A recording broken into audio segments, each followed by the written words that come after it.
ఓ ఆడబిడ్డలారా, మీ ఇంట్లో మామూలు కాదు, ముఖ్యమంత్రి కుర్చీ మీదనే కన్నేసిండు అంటున్నాడు. నేనేసిందా? వాళ్ళ అల్లుడేసిండు.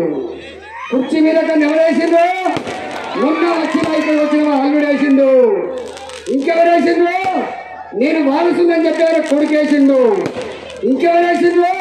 మీరెందుకు నేను ఆడకూతుని నాకు కావాలని చెప్పి ఆనేసింది. వాళ్ళే కాదు, వాళ్ళ పట్టకుని కొడుకు ఒక పత్రికలు రాయించుకున్నాడు.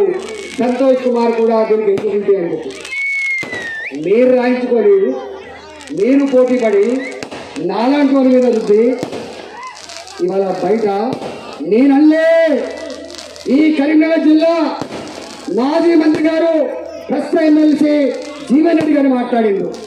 అనేక మంది కాంగ్రెస్ పార్టీ పెద్దలు మాట్లాడిండు.